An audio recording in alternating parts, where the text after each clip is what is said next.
téléspectateur yu ITV di leen nuyu di leen ziar am mbégte dellu su fi tey jii ñu am mbégte dalal Mamadou Sarr nekk taskatu xibaar si yéenekaay bii di l'info naka noonu mu nekk grand reporter chef du desk économie Mamadou Sarr moom mooy tamit directeur de publication site bii di toutinfo.net Mamadou maa lay dala jàmm ci plateau kennu askan wi fii si ITV.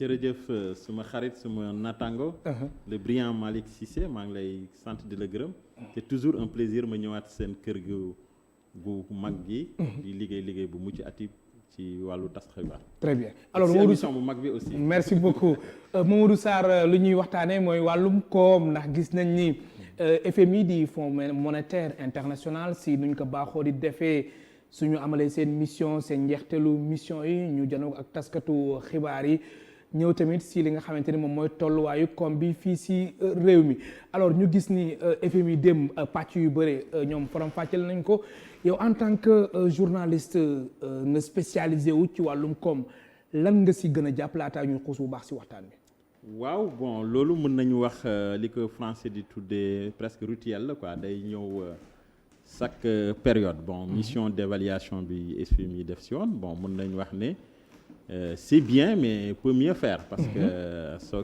kiyee c'est dafa diggu doomu daal. parce que maanaam da nga bëgg wax ni daal bilan mitigé. bilan mitigé moom la ci français ñoom noonu lañ ko waxee. très bien donc am na yu baax mais recommandations yi quand même. oui li ñu war a jontiwaat moo ëpp ci économie parce que économie bi aussi dafa subir économie Sénégal dafa subir ñaari choc yu exogène yu jógee ci bitim réew yu mag. muy Covid 19 bi ak guerre Ukraine bi ñëpp yëg nañ ko seen poste. nguur gi aussi yëg na ko ci gafakam mooy les recettes douanières les impôts ak yooyu yëg na ko ak inflation bi énergie bi nu mu yokk bitim réew donc moo tax aussi mais nag économie Sénégal am na ay piliers mooy tànk yu dëgër parce que aussi bu ñu fàtte ne après Côte d'Ivoire Sénégal mooy deuxième économie de la zone UEMOA donc économie bu dëgër la donc bu mun a résilient la bu attan soc yu bëri quoi bon li ñu gis ci mission d'évaluation bi mooy croissance dinañ ko am ren. oui donc mu wala topp ci juróomi poñ mooy 5%. donc loolu lu baax la même si dina wàññeeku tuuti parce que am na genn wàllu 0,5 yu ci wàññeeku. bon comprendre nañ aussi ci contexte économique bu metti bu jafe nga xam ne njëg yi yëpp a yokku donc pour nga am marge bénéficiaire day metti pour aussi état nga xam ne recette lay dundee ak taxe ak impôt pour nga mobiliser ay taxes yu bëri day metti parce que gis nañ ne temps yële bi njëg yi yokkoo gouvernement Sénégal ak ministre Assome Diatta lan lañ def ak ministre de l'économie des finances et du budget Abdoulaye Daouda Diallo dañuy renoncer 50 milliards de TVA divers taxes. Exact voilà pour mun a may njëg yi ñu bañ a yokku. très bien ménage yi mun ko atteindre. très bien alors taux de croissance bi ñu wax 5% yaa ngi ko doon xaaraan ni wala ginnaaw bañ fi xawee ba fi ñu mbas bi xawee sonnal tuuti ba suñu taux de croissance wàccoon naam sax avant muy wàcc demoon nañ ba 6,5%. FMI wax 5% yaa ngi ko doon xaaraan ni wala. bon honnêtement man lu ma bett la. foogoon naa ne dina gën a wàcc. waaw dina gën a wàcc. peut-être yaa ngi doon xaar ay 3%. ay 3% 2% wala 1%. c'est-à-dire du ñu nekk 0 mais bon koom-koom bi du demee noonu. mais vraiment bett na ma pour man aussi.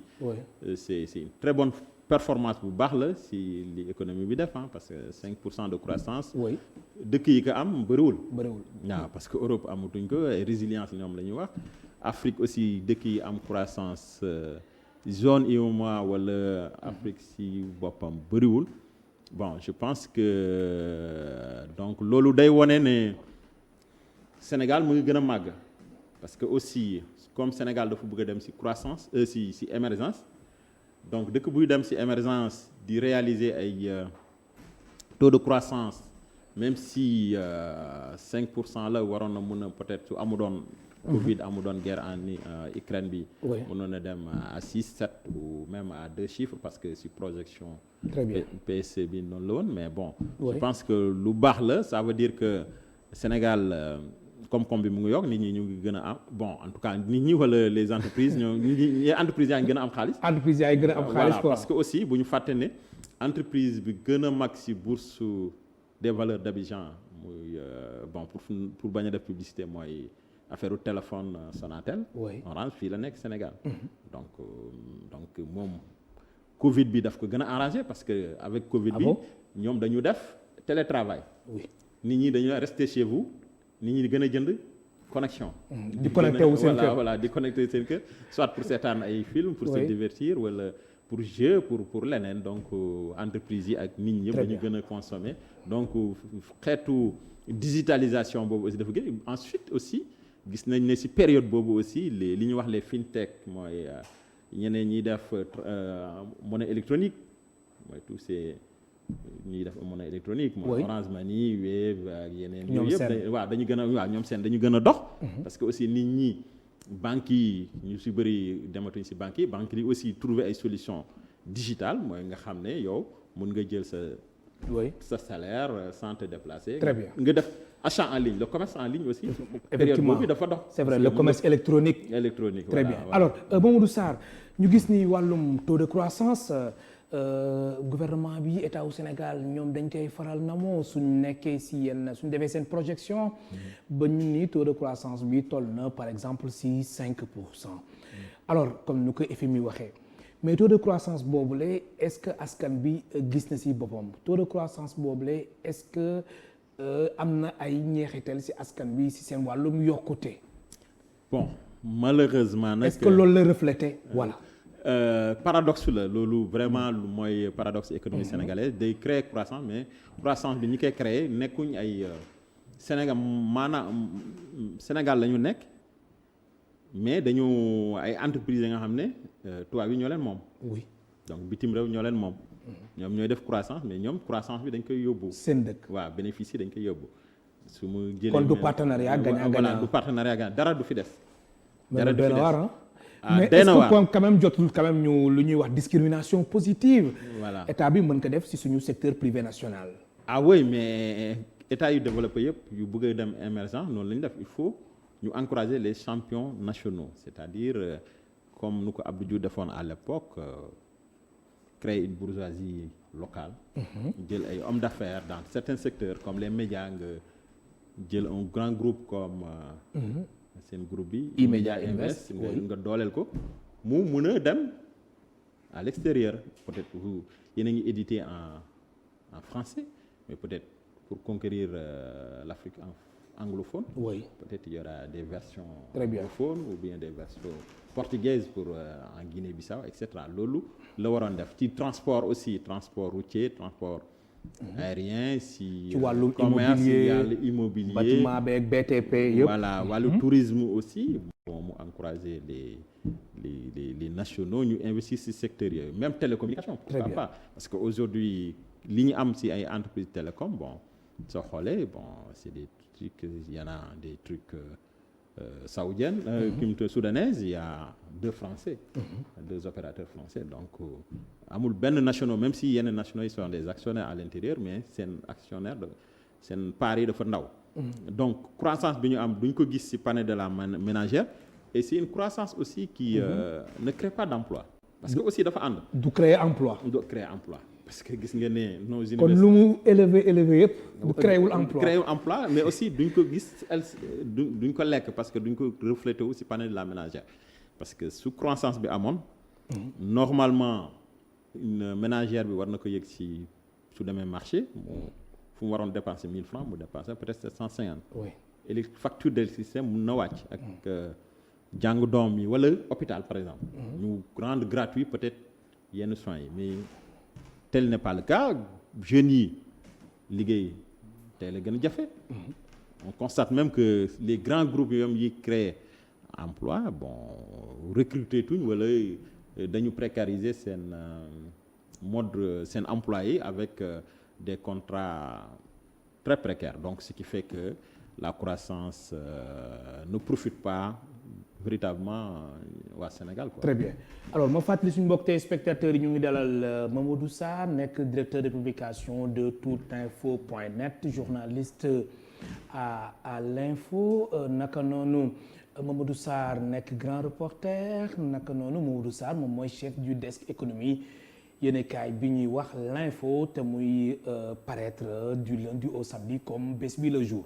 Alors Mamadou Sarr ci wàllum recommandation yi nga xamante ni FMI chef de mission bu FMI Fonds monétaire international def na ko bokk na si lu gàkk-gàkk suñu comme ni nga ko waxee sànq crise sanitaire bi mais su weesoo crise sanitaire bi conflit bi nga xamante ni moo am ci Ukraine Russie sonal nañu déjà ak lu ñuy wax li nga xamante ni moom mooy embargo bi nga xamante ni CEDEAO teg na ko ci Mali. alors damay taxaw foofu ci wàllum embargo boobule alors gis na ni suñu koom mu ngi dem teewul embargo bi mu ngi fii alors conséquences yi ba léegi ñu ngi fii mais ba kañ est-ce que jotul aussi CEDEAO aussi tegiwaat tànkam ngir diggante ñaari dëkk yi seen koom mën a jëm kanam moo gën embargo bi di wéyee ni wax nga ko et je valide li nga wax parce que embargo bi amu doon sens déjà. Ah bon d'accord yow mosoo si d'accord. mosuma si d'accord mais su ma dëkk Sénégal amu si intérêt parce que Sénégal commerce am ak Mali dafa am doole. ñun ak Mali li ñu lié dafa bëri c'est presque les mêmes peuples les mêmes familles des deux côtés de la frontière.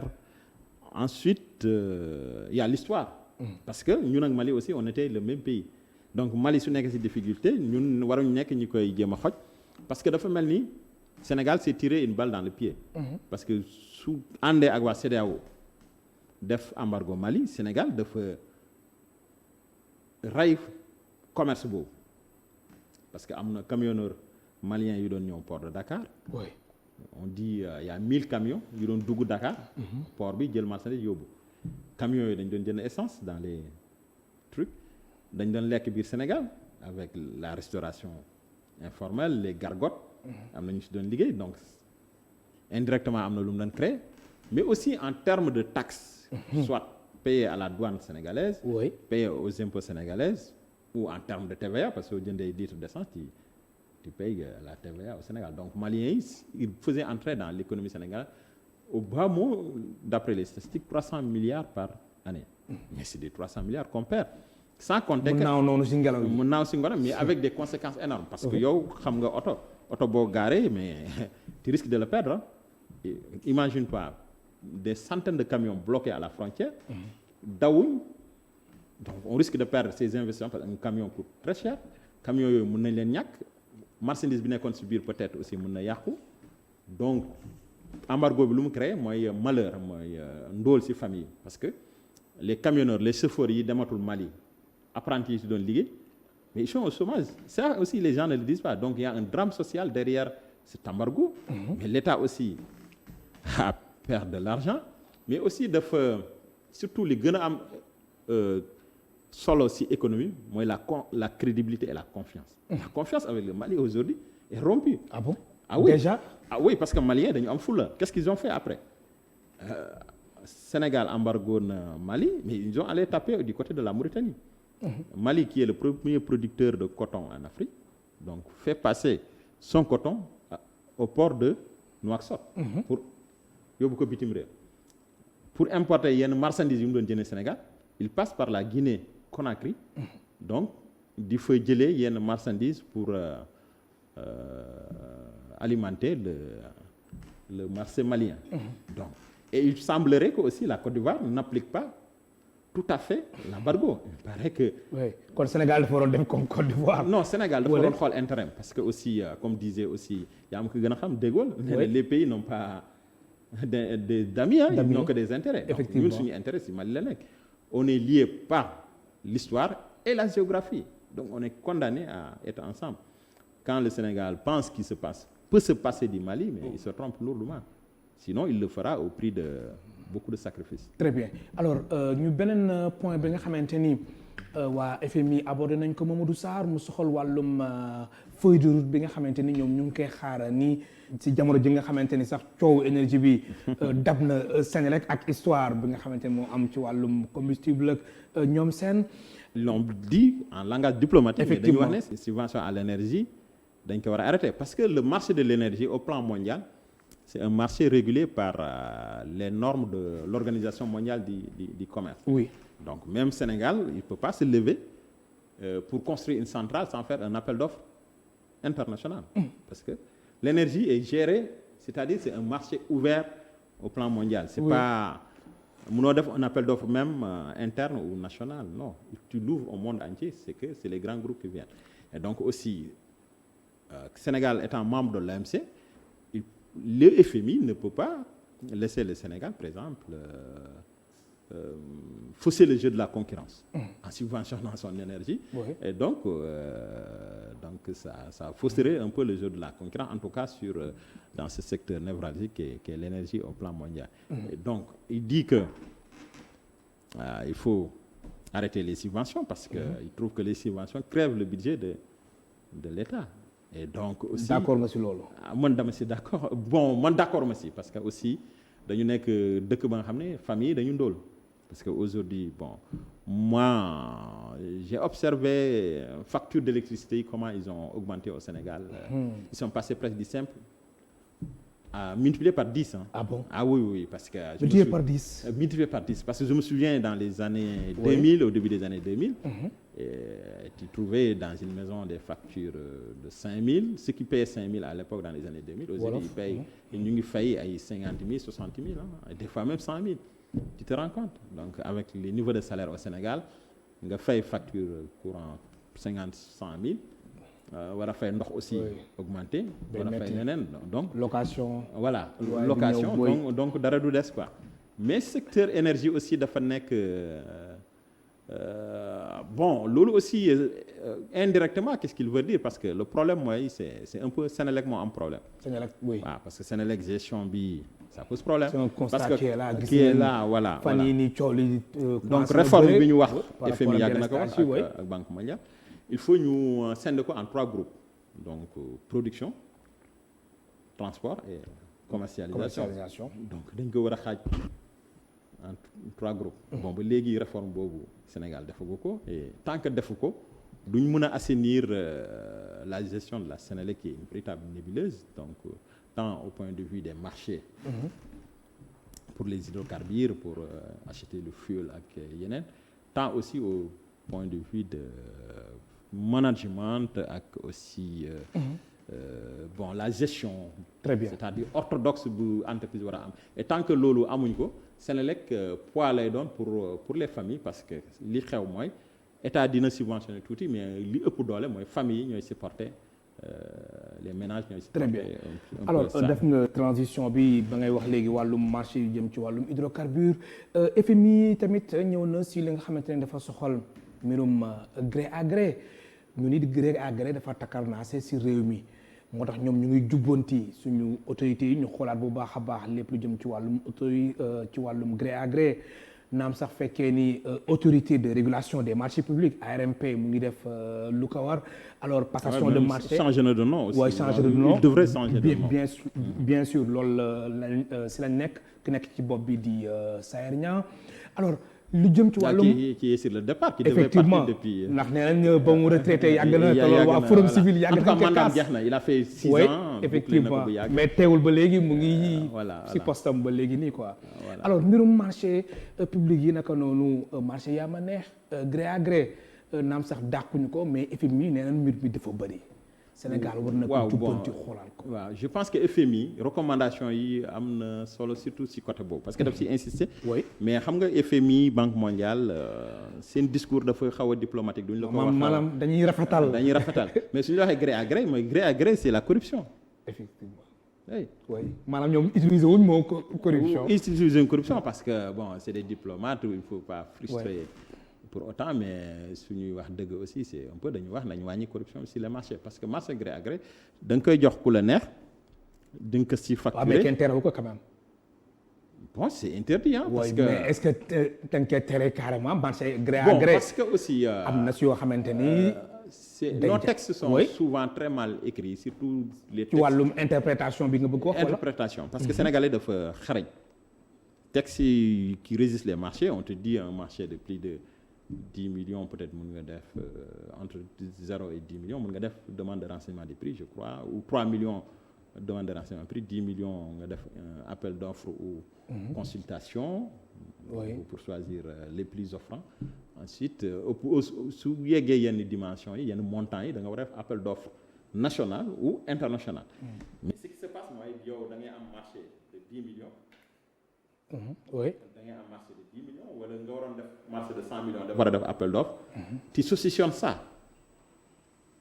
da nga koy saucissonner quoi. Oui. Donc gars yi dañuy c'est des juristes donc ils font des interprétations du texte. ut ay brèches. donc code des marchés dafa ubbi ay yenn brèches. brèches yooyu nag il faut ñu fàtt ko pour nit ñi duñ mën a di saucissonner marché yi di def ay gré à gré di def ay surfacturation. ay marché yaa ma neex ay corruption ay marché yaa ma neex parce que yooyu après à la fin qui paye c'est le trésor public c'est l'argent du contribuable moom la ñuy fay fournisseurs yi. oui. Souvent c'est des comme ça marché école ou marché classe ñu ne kii jox nañ ko marché bi kooku amul compétence bi décaissé nañ kii bi marché bi yeegul. La preuve, regarde à travers le Sénégal quand tu voyages.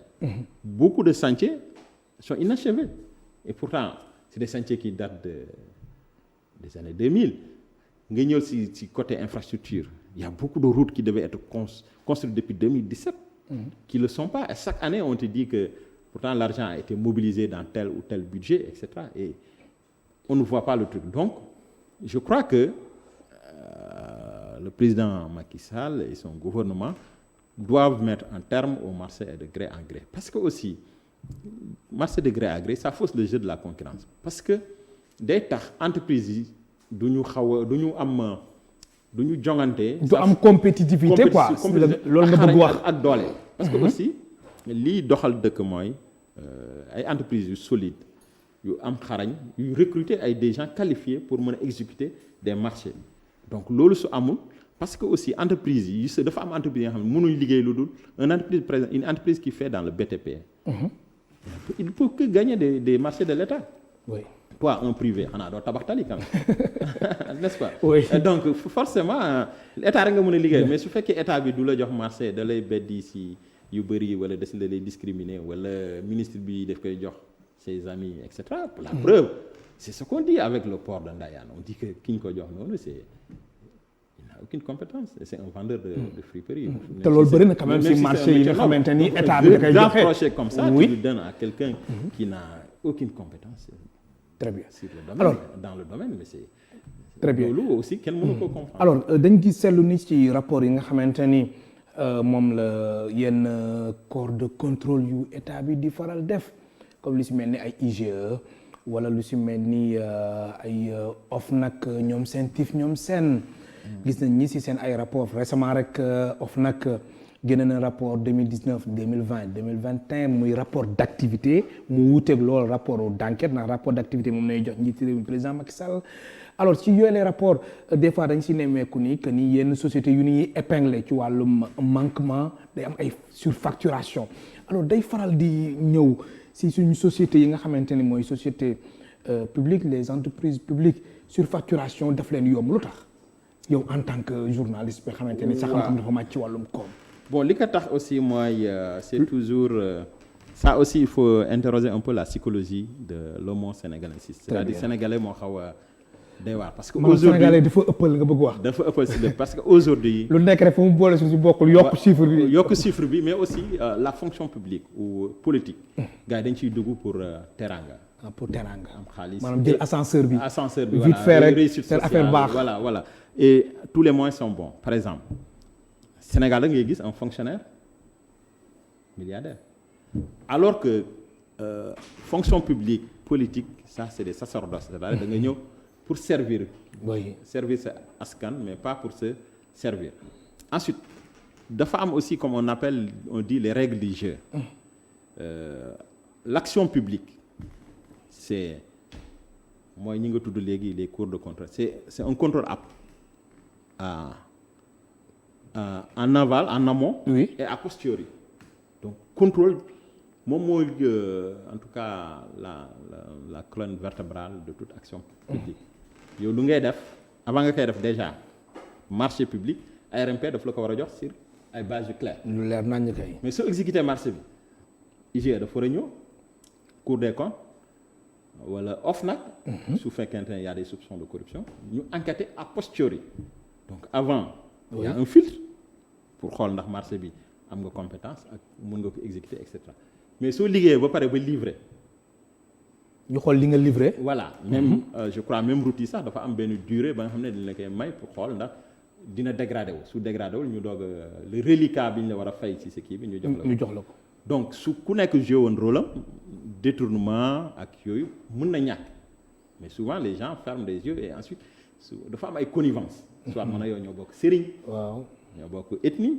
ñooy dañuy maanaam dem lante bi daal jox la marché bi yow aussi nga am loo ma si compal. ah tu vois wala daara bi war na organiser et cetera bon donc yow yaa nekk chef wala directeur tel truc. il faut nga créer benn marché même su gàmmu amee wala. nga créer benn marché daal créer ko forcer nga créer marché. c'est entrer dans le langage on dit créer marché quoi. pour dóor. waaw wala mu am benn courtier sax. ñoo xamante ne rôle courtier rek ñuy joué. voilà donc réew moo indi loolu. donc gis nga histoire yi fi of nag wax ci kii. yooyu yëpp c'est des presque ay dóor la quoi ay écriture la rek si gars yi dekk. waaw dañuy bind noonu rek voilà bind mais c'est-à-dire c'est pas l'économie réelle c'est pas physique. du am benn traçabilité c'est pas concret voilà du am benn traçabilité. Mamadou Sarr nekk journaliste chef du desk économie yéenekaay bi di l'info grand reporter et directeur de publication bu site bi di toutinfo.net mooy tey suñu gan si émission Kennu Askan Wi.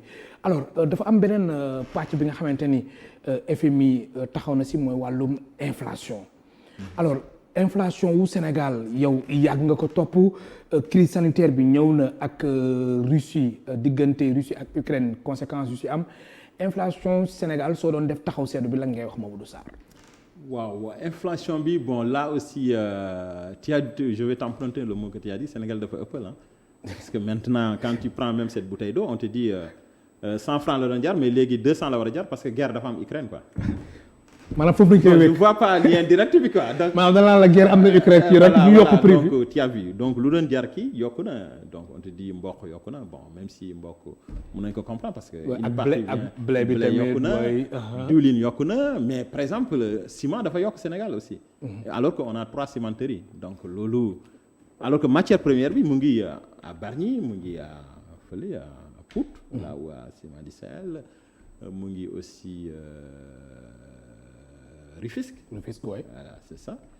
Bon, je crois que c'est les 2 cimenteries. Hein. Oui. Voilà. Donc, mais ñoom les 2 ba 3 kay. Voilà. Oui. Donc, matière première, il le trouve sur place. Donc, amul lu war a expliquer que la tonne puisse augmenter. Donc, nga jël ko aujourd'hui, même le vendeur de poisson, même si c'est un pêcheur moom moo jël napp jën bi daf lay wax ne kii bi dafa yokk.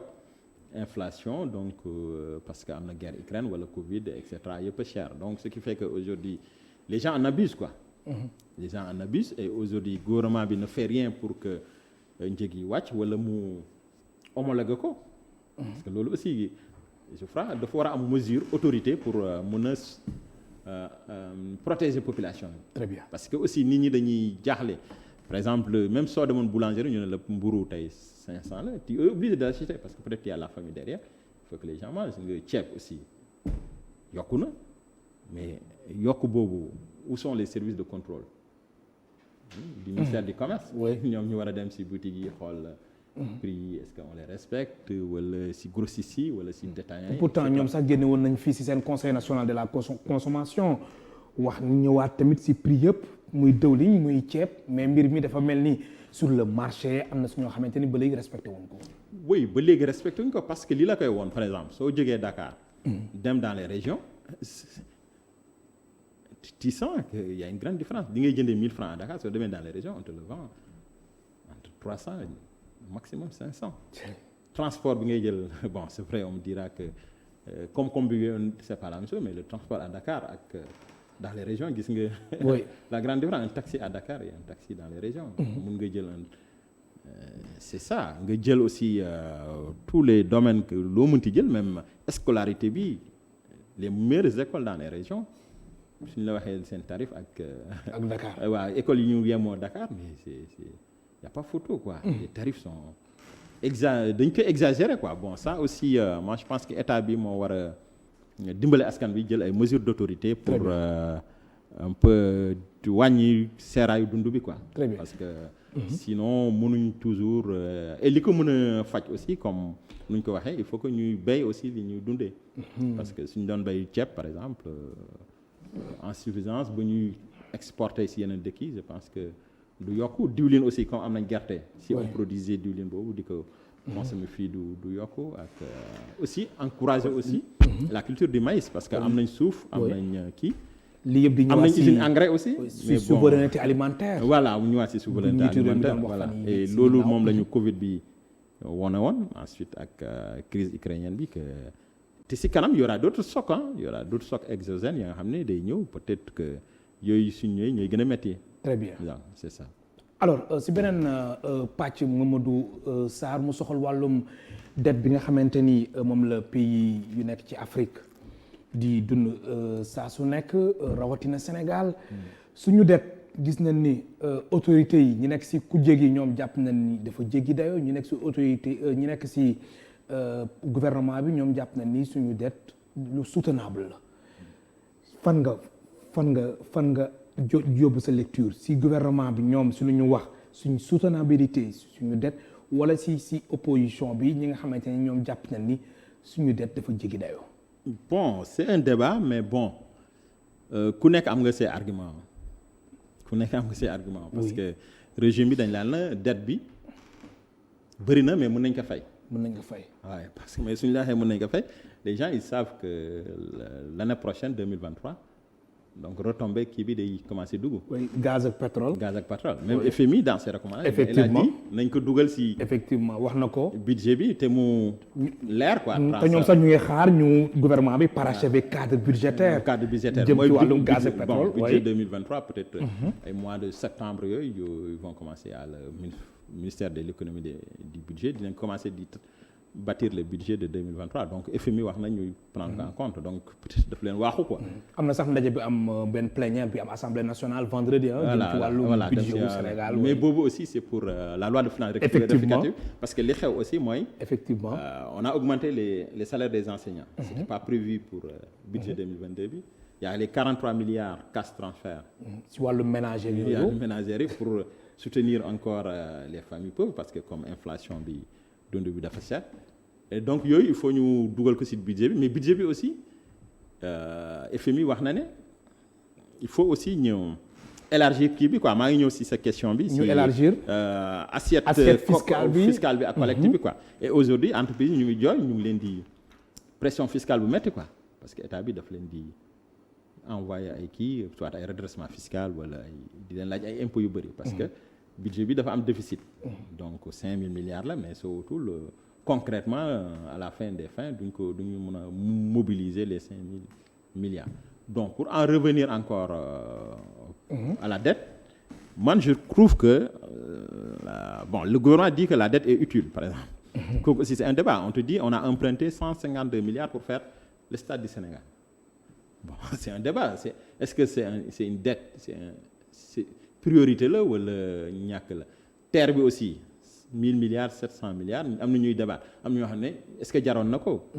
mais léegi terre bi mu ngi daw mais léegi terre bi mu ngi daw. dafa ñu doon wax ñu bëre quand même. mais est-ce que avec léegi ñu ngi koy rafetlu quand même. est-ce que montant boobu mënuñu woon am transport peut-être Dakar Saint-Louis ou Dakar Tambacounda avec le même montant peut-être avec des trains classiques quoi.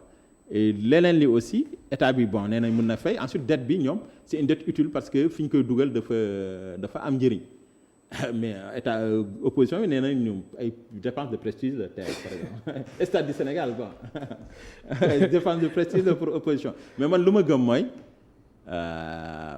un pays mënul développer sans dette mais aussi emprunter comme les emprunts obligataires bi ñuy def presque chaque mois pour man aussi c'est abusé quoi. Ah bon? Parce que aussi oui c'est abusé. Parce les que emprunts obligataires. oui c'est abusé quoi oui parce que tous les mois nga def benn emprunt obligataire. mais pourtant ñoom dañ koy namoo saa su nekk. oui mais xam nga aussi ñun wax naa la on est la deuxième économie bu UEMOA. donc Sénégal dafa am signature. parce que Sénégal dafa am ay ressources aussi. Sénégal dafa am ay biens donc lu mu lépp. gars xam nañ ne gars yi il faut payer parce que le pétrole va arriver. Ouais. surtout que ñëw na ba pare parce que 2023 c'est dans quelques mois quand même. effectivement donc kooku su la lebee il y a de quoi payer mais ñi ko leb tey ceux qui vont apposer la signature mais quand certaines dettes vont arriver à échéance par exemple dans 25 ans dans truc mais duñ fi nekk quoi. donc loolu aussi génération yi nga xam ne. les générations fils, futures nos enfants c'est eux qui vont payer la dette parce que c'est eux qui vont hériter du Sénégal. Mais soo doonee nit nga da ngay doon son actif et son passif yow soo jëndoon tey entreprise wala nga jënd le groupe Immédiat Invest mais tu hérites de ses dettes et de tous ces biens yooyu yaay fay les bor donc Sénégal aussi génération bi ñëw. noonu lay tëddee daal. Donc génération bi ñëw ñoom ñoo de dette de 1000 milliards bi ñu ngi parce que aujourd'hui on disait que Wade dette bi ñu fi bàyyoon c'était autour de 3000 milliards. Aujourd'hui on est presque à 9000 milliards. Tuuti moo des ñu egg je crois le plafond de 70%. oui mais dettu 9000 milliards si budget boo xamante ni toll na si 5000 et quelques milliards. 5150 par exemple milliards. waaw xaalis CFA. waaw mais xam nga dettes yi aussi dafa bëri xam na dettes yi nga xam ne par exemple FMI moo la ko lebal. wala BAD wala Banque africaine de développement am na dettes yi nga xam ne banque commerciale yi ñoo la ko lebal. peut-être da nga dem si yenn kii am na dettes yi nga xam ne aussi particulier ñoo la ko lebal mooy emprunt obligataire yi. yow mën nañ lancer un emprunt obligataire nga jënd ay parts ay kii. nga jënd ay actions ay parts si pour emprunter à l'État du Sénégal. pour après mu rembourser la. Donc dette bi dafa bëri ay kii ensuite am na dette ba nga xam ne c'est des privés mooy le club de Paris. le fameux club de Paris dont on parle bon ñooñu aussi. ak waa MEDEF wala. waaw club de Paris mooy MEDEF. MEDEF oui waaw c'est un peu. mouvement des entreprises voilà c'est le club de Paris c'est des privés. oui c'est des privés donc dettes yi dafa bëri façon quoi. Donc dettes yooyu aussi échéance yi du benn am na yoo xam ne 5 ans la yi 25 ans la yi 10 ans donc échéance yi bokkul taux d'intérêt yi aussi. bokkul. Très bien. Mais aujourd'hui li wër te wër mooy chaque mois le Sénégal paye 700 milliards par an pour le service de la dette chaque mois. bëri na de. waaw loolu moo lay wan ne ñun lu ñu leb bëri na. très bien parce que leb boobu aussi intérêt yi dañu jéggi dayoo. très bien Mamadou Sarr simili yi jeex na naam sax fekkee ne amoon na yeneen laaj yi nga xamante ni mënoon nañ ko aborder. mais simili yi jeex na maa lay gërëm baax di la sant la ngay jeexale. ok merci El Hadji Malick Cissé suma xarit mon brillant confrère du CESTI ensuite de Immédiat vraiment kontaanoon naa ñëw seen émission. merci beaucoup Kennu Askan Wi bon. temps bi jeex na mais j'espère que. yoon yemul ci benn waaw suñu mbokk auditeurs yi. téléspectateurs yi aussi jëlee nañ ci suñu échange yi tuuti intérêt parce que pour leeral leen ci vraiment koom-koomu Sénégal quoi kontaan naa trop vraiment ñëw sa plateau et di la remercier groupe bi aussi surtout si liggéey bi ngeen di def pour information et. ay xarit rek laa fi bëri quoi. très bien donc vraiment bëri naa fi ay xarit yu bëri et c'est toujours un plaisir may ñëw seen. merci beaucoup voilà seen. yow aussi di la gërëm si sa liggéey si sa tamit taxawaay ak sa disponibilité. Mamadou Sarr saa yu ñu la woowee rek muy article de la semaine wala émission nga ñëw. gis nañu aussi macha allah liggéey bu am solo bi nga xamante ne moom ngay def ci groupe bi nga nekk di l'info ak tout info. merci mu nekkoon Mamadou Sarr journaliste à l'info. naka noonu mu nekk directeur de publication site bii di toutinfo.net nekk taskatu xibaar naka noonu Mamadou Sarr nekk grand reporter chef du desk économie bu yéenekaay bii di l'info mbokk téléspectateurs yéen tamit amul seen fay ñu leen di gërëm baax di leen sant Ramatoulaye Sall Diop moo nekkoon ci réalisation bi ci son bi ba Mar Sène ci caméra yi Moussa Dia ak Cheikh Ahmed Tidiane Diouf jaa ngeen jëf.